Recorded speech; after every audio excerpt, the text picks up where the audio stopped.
presenting the transcription feature, Superman. Up in the sky! Look!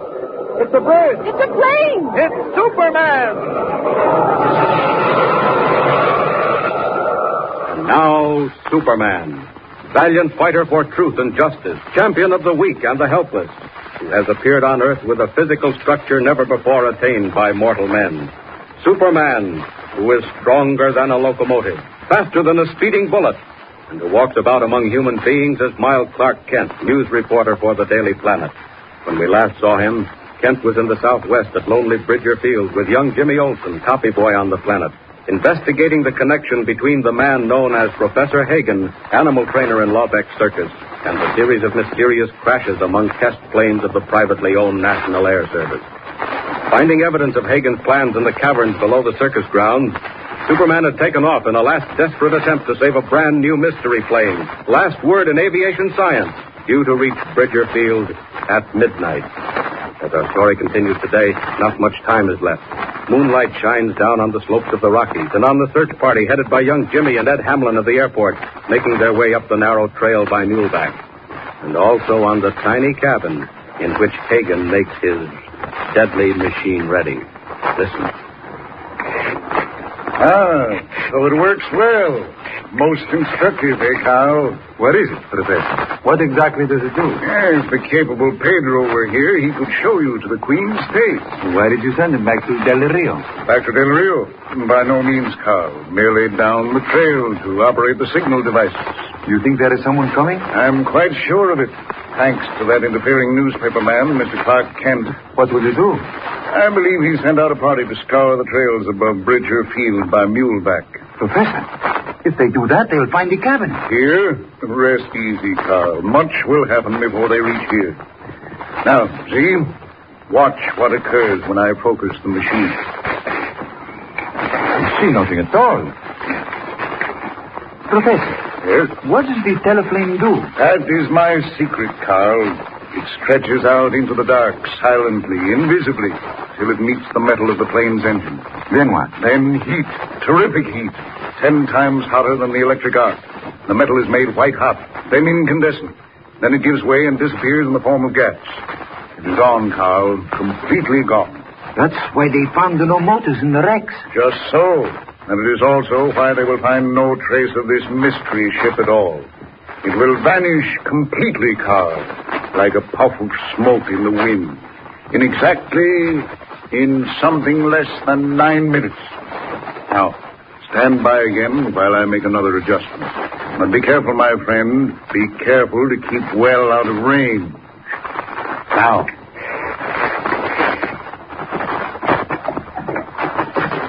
Watch out, Jimmy. Don't try to guide the mule. I'm not, Mr. Hamlin. He knows more about these trails than you do. Now, wait, let's pull up a minute there. Oh, whoa. You think we ought to stop, Mr. Hamlin? How much time is there? Wait till I take a look at my watch, Jimmy. 8 minutes to 12. Gee, if that's right, Mr. Hamlin, we gotta keep going. There isn't time to stop. We're doing all we can. Hey, Jimmy, did Kent tell you just where to find this cabin? No, he wasn't sure. He said it was someplace that overlooked the field. Oh, then we're on the right track. Up ahead away, we'll find the shack. Mr. Hamlin, come on. We've got to find that cabin. Take it easy, boy. Hurrying will just get us killed. Can't take these narrow trails at a gallop. Where are we? Where have we got to? Now, wait a minute. Let's see. We're on what's called the Chasm Trail. Right up ahead is the narrowest part of it. You see where the moonlight shines against the rock? Golly, it looks plenty narrow. It is. It's sort of a shelf. Sticks out over nothing. Now, what about it? Are you game to try it? If it'll stop what's going to happen down there in our field, I'll try it. Listen, Mr. Hamlin, what about the others? Where do you think they've got to? The other trail parties? Well, one of them took the hogback, and the third went around by Sunset Canyon. Are there cabins up there, too? Yes, indeed, and they all have a view of the field. Well, come on, let's get going, Mr. Hamlin. If there is anything up there, we've got to find it in the next 7 minutes. Better let me go ahead, Jimmy. Especially when we get to the shelf. All right, but I'll be right behind. Be careful now. If your mule loses his footing, throw yourself against the rocks on the inside of the trail. Is he apt to do that? Well, no, but then you never can tell.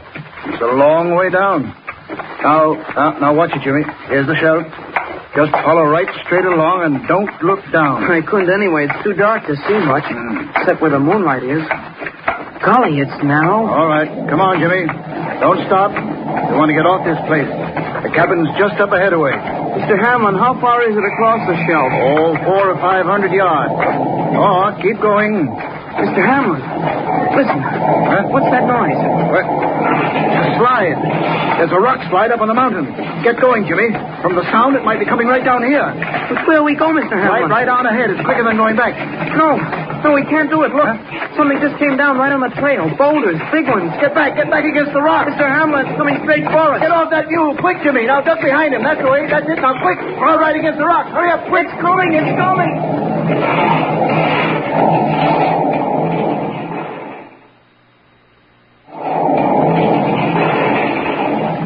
Down from the top of the mountain hurtles the mass of rock and earth.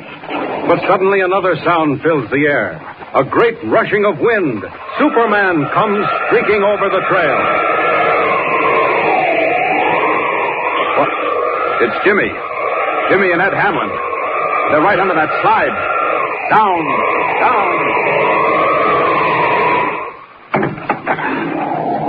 Here she comes. I can divide that slide right here. It'll jump the shelf and never touch them. Now! Here she is. Right in the middle. Oh! It's working. It's dividing.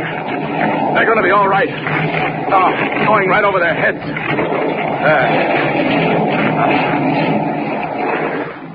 Now for Hagen. There's just time to stop him before midnight. Up, and away.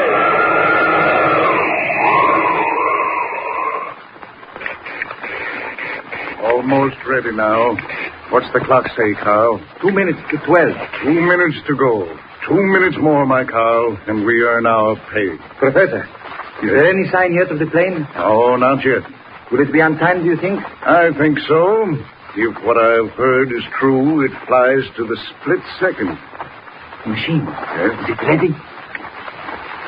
Quite ready, Carl.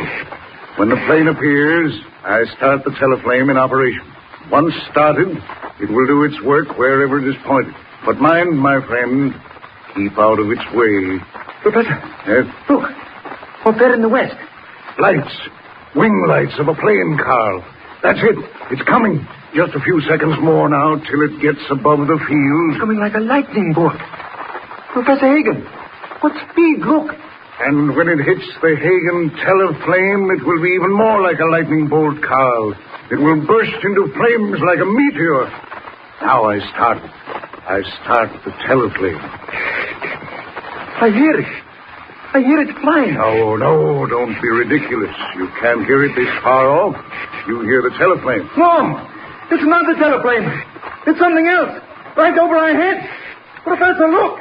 Now then, the plane is above the field. Good thing the moon is up so we can see. Now watch, Carl. Watch. Professor, there's a man. A man in the sky right over us. Here he comes. Drop that machine. Shut it off. Who's that? Carl, stop him. Get him. I said stop that machine. Professor, look out. Quick. Too late, my friend. Now. No, it's not too late. Just watch this, Hagen. He's got the machine. Carl, stop him. Shoot him. Turning it around. Stop. Now then. He's pointing it at us. The cabin. The whole cabin is coming down. Look out, Carl. Look out, Carl. Shoot him. Oh, stop, Jimmy. Pull up. Oh, boy, that was a narrow escape. Gosh, that rock slide almost got us, Mr. Hamlin. What about the cabin? Where is it? Never mind the cabin. Look down the valley. Toward the field, Jimmy. Look. The plane. I see its lights. The plane. And look. She's circling for a landing. She's coming down. Mr. Hamlin, what if she goes up now? What if she catches fire? The cabin. Make for the cabin. No. It's too late for that. She's got a chance at it. Wait a minute. Look. Jimmy, look. Look, they're down. They've made it. They've landed, and they're safe, Jimmy. They're safe. Hi there. Did I hear voices? Kent. Mr. Kent. Golly, where did you come from? Up the other trail. Did you see what happened? Oh, Kent did. We just watched it. The plane's safe and sound at Bridger Field. But the cabin, Mr. Kent. What about the cap? Oh, the cabin. It's right up ahead. I've just come from there. You have? Well, what about Professor Hagen? Was he there? Did he have a machine? Oh, yes. Yes, he was there, all right. And he had his machine. All right. Then what happened? Hamlin, I don't know. Something must have gone wrong. Instead of hitting the plane, Hagen's machine hit Hagen and then destroyed the cabin. Whatever it was, it's gone now. Hagen and his machine are finished forever. Kent, are you sure of that? Absolutely positive. It's a promise. And now what do you say we get back down there and see what this mystery ship looks like, eh? Jimmy and I have a swell story to file for our paper back east. Oh, boy, I'll say we have. Let's go, Mr. Kent. Just in the nick of time, Superman saves the day. The mystery plane, last word in man's conquest of the air, rests safely at Bridger Field. And Clark Kent scores a tremendous scoop. But there's another assignment on the way. Even as he speeds eastward again with Jimmy, a strange and unbelievable mystery takes form ahead of him. Tune in next time and follow the story of Superman. Up in the sky! Look! It's a bird! It's a plane! It's Superman! Superman is a copyrighted feature appearing in Action Comics magazine.